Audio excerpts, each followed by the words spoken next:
आता आपण काय केलं, की डिसेंबरच्या साधारण निम्म्यापर्यंत कसं अभ्यासाचं नियोजन करायचं ते बघितलं. आता 15 डिसेंबरपासून तुमची साधारण परीक्षा होईपर्यंत आपल्याला कशाप्रकारे अभ्यास करायचा आहे, त्याचं नियोजन कसं करायचं आहे ते बघूयात. आता बऱ्याचशा शाळांमध्ये 15 डिसेंबरच्या नंतर म्हणजे बऱ्यापैकी डिसेंबरच्या शेवटच्या आठवड्यामध्ये पूर्वपरीक्षा घ्यायला सुरुवात होते. आता काही शाळा 2 पूर्वपरीक्षा घेतात, प्रिलिम्स घेतात, काही शाळा 1 घेतात. पण साधारणपणे या काळामध्ये शाळेची स्नेहसंमेलनं असतात, क्रीडा महोत्सव असतो. मग या दरम्यान पूर्ण शाळा नसते. मग आपल्याला परीक्षेच्या दृष्टीने वेळ जास्त उपलब्ध होऊ शकतो. मग हा जो पूर्वपरीक्षेचा काळ आहे, त्याच्यामध्ये सुद्धा कसं असतं, की ते 3 तासाचा पेपर किंवा 2 तासाचा पेपर आपण लिहून आलो, की उरलेला वेळ आपल्याला अभ्यासाला सुद्धा उपलब्ध होऊ शकतो. मग आता आपण 15 डिसेंबरपासून पुढचं नियोजन मात्र अगदी काटेकोरपणे म्हणजे कोणताही चालढकलपणा न करता ते व्यवस्थितपणे करायचं आहे. आणि जे मी आधी म्हटलं तसं, की आठवड्याचं वेळापत्रक आहे, ते अगदी काटेकोरपणे आपल्याला पाळायचं आहे. अजिबात त्याच्यामध्ये हलगर्जीपणा करायचा नाही. मग आता ह्याच्यामध्ये सुट्टी जी असते आपली, त्याचा पण आपल्याला उपयोग करायचा आहे. म्हणजे क्रीडा महोत्सवाचा काळ असेल, तर त्याचं पण काही-काही शाळांचं वेगळं नियोजन असतं, की आपल्या जेव्हा मॅचेस असतील किंवा तो जो वेळ असेल, त्या वेळानुसार आपण तिथे जाऊ शकतो किंवा पूर्ण वेळ जरी जायला लागलं, तरी तो वेळ आपल्याला रिलॅक्सेशनचा असू शकतो आणि उरलेल्या वेळामध्ये घरी आपण शांतपणे चांगल्या प्रकारे अभ्यास करू शकतो. आता आपल्या शाळेतल्या सगळ्या कार्यक्रमांची कशी स्थिती आहे, ती लक्षात घेऊन आपण त्या डिसेंबरच्या 15 तारखेनंतरचं नियोजन करायचं आहे. आता ह्याच्यामध्ये काय काय करायचं आहे आपल्याला, तर आपण थोड्याशा शॉर्ट नोट्स काढायचा प्रयत्न करायचा आहे. आता नोट्स कशा काढायचा हे कौशल्य आपण आधी ऐकलेलं आहे, बघितलेलं आहे.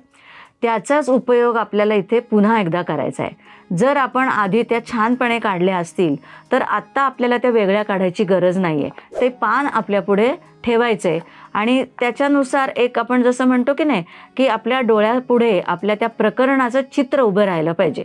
म्हणजे मी एक उदाहरण सांगते, की समरूपता प्रकरण आहे. मग याच्यामध्ये डोळे बंद केले आपण शॉर्ट नोट्स काढल्या आहेत, पुस्तक वाचले, इतकं झटकन व्हायला पाहिजे की 5 मिनिटात त्या धड्याचा सारांश आपल्या डोळ्यापुढे यायला पाहिजे. मग काय काय आहे त्या प्रकरणामध्ये, तर पहिल्यांदा आहे त्रिकोणांच्या क्षेत्रफळांचं गुणोत्तर. इथं काही वेगळं नाही हं, कुठलाही त्रिकोण असू दे. मग नंतर आहे आपलं लंबदुभाजकाचं प्रमेय असेल किंवा प्रमाणाच्या मूलभूत प्रमेय असेल ते, किंवा कोनदुभाजकाचं प्रमेय असेल. मग कसोट्या आहेत, मग समरूप त्रिकोणाच्या क्षेत्रफळांचं गुणोत्तर आहे. बघा, झरदिशी आपल्या डोळ्यासमोरून त्या पूर्ण प्रकरणाचा आढावा घेतला गेला पाहिजे. तर हा आपल्या नोट्स काढण्याचा फायदा आपल्याला इथे नक्की मिळू शकतो.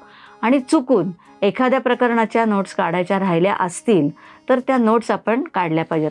एका अर्ध्या पानामध्ये एक प्रकरण आपलं बसलं पाहिजे, म्हणजे आपल्याला धावता आढावा त्या प्रकरणाचा या काळामध्ये आणि बोर्डाच्या परीक्षेच्या आदल्या दिवशी सुद्धा घेता येऊ शकतो. मग नंतर काय करायचं आहे, तर सगळ्यात महत्त्वाचं म्हणजे सराव. 10वीची जी परीक्षा आहे ना, त्याच्या प्रश्नपत्रिकांचा सराव करणं खूप महत्त्वाचं आहे. मग तो कसा करायचा, तर मी नेहमी मुलांना सांगते, की सुरुवातीच्या टप्प्यात कमीत कमी 5 तरी बोर्डाच्या प्रश्नपत्रिका तुमच्या सोडवून व्हायला पाहिजेत. मग त्या 5 प्रश्नपत्रिका कशा मिळवायच्या, तर आपल्या शाळेमध्ये आधीच्या वर्षांच्या प्रश्नपत्रिका असतात किंवा दुसऱ्या काही शाळांच्या पूर्वपरीक्षेच्या जरी प्रश्नपत्रिका तुम्ही मिळवल्यात तरी सुद्धा चालू शकतं. पण संपूर्ण अभ्यासक्रमावरती त्या असल्या पाहिजेत. मग आता ही प्रश्नपत्रिका सोडवायची कशी, तर सगळ्यात आधी पहिल्यांदा अगदी मी म्हणते, वेळ लावून जरी आपल्याला जमलं नाही तरी प्रश्न सोडवायचे आणि बघून सोडवायचे. तुम्ही म्हणाल काहीही सांगतात, पण नाही, तुम्ही बघून सोडवा, काही हरकत नाही. त्या सर्व प्रश्नांची उत्तरं आपल्या वहीमध्ये असतात, आपण ते सोडवलेलं आहे आधी कारण सगळं. तर प्रश्नपत्रिका बघून सोडवा, प्रश्न बघा आणि उत्तर त्याच्यात बघून सोडवा, चुकीचं काहीतरी सोडवण्यापेक्षा. मग नंतर दुसऱ्या वेळेस काय करा, घड्याळ लावा. 3 तासाचा, 2 तासाचा, आपला भूमितीचा आणि बीजगणिताचा पेपर 2 तासाचा आहे, तर 2 तासाचा वेळ लावायचा आणि ती प्रश्नपत्रिका न बघता सोडवायची.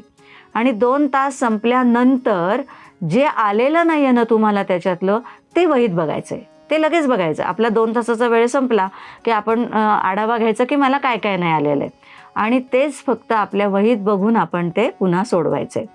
आणि नंतर तिसऱ्या वेळेस मात्र जशी आपली बोर्डाची परीक्षा होणार आहे तसं आपल्या घरातली किंवा आपल्या वर्गातली, शाळेतली, लायब्ररीतली आपल्याला जी जागा उपलब्ध असेल त्या जागेवर जाऊन बसायचं आहे आणि 2 तासाचा तिसरा पेपर जो आहे तो शांतपणे अगदी परीक्षा असल्यासारखा सोडवायचा आहे. आणि हा पेपर आपल्या विषय शिक्षकांकडून तपासून घ्यायचा आहे. आणि मग तो तपासून आल्यानंतर त्याच्यात आपल्याला शिक्षक रिमार्क देतातच की इथं हे लिहायला पाहिजे, ही पायरी चुकली आहे, किंवा आपल्याला एखाद्या वेळेस ते समजलं नाही की आपलं इथे चुकलं आहे, तर ते त्यांना जाऊन विचारायचं आहे की माझं इथे नेमकं काय चुकलं, माझा इथे अर्धा मार्क का गेला, किंवा मला ह्याच्यात पूर्ण मार्क मिळवायचे असतील तर मी काय करायला पाहिजे. या सगळ्या सूचनांचा विचार चौथी प्रश्नपत्रिका सोडवताना करायचा आहे. आणि ही प्रश्नपत्रिका पुन्हा अशीच वेळ लावून शांतपणे सोडवायची आहे.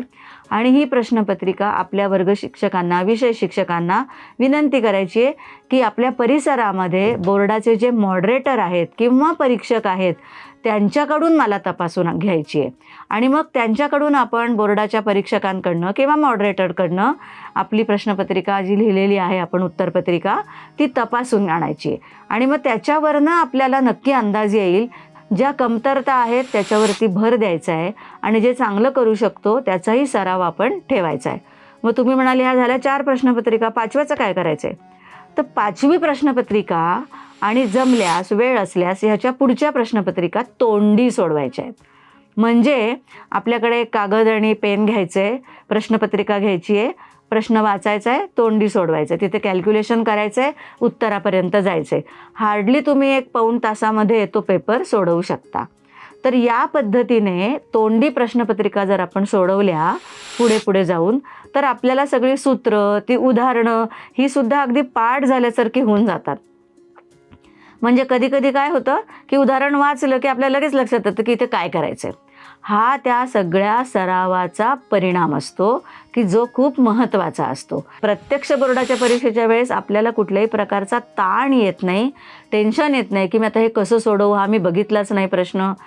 आणि दुसरं एक इथे काय करायचं आहे की जे अवघड प्रश्न आहेत, आपल्या प्रश्नपत्रिकेत असे प्रश्न असणार आहेत, तर त्याचा आपल्याला वेगळा सराव करावा लागतो. मग तिथे तुम्ही म्हणाल की हा तर मी कधी वाचलाच नव्हता प्रश्न, बरोबर आहे, तसं नसायलाच पाहिजे. पण प्रत्येक प्रश्नाची फोड करायला शिका, त्याचे तुकडे पाडा आणि काय दिलं आहे, मी इथं काय करू शकतो, मी काय काय केलं म्हणजे मला उत्तरापर्यंत पोचता येईल.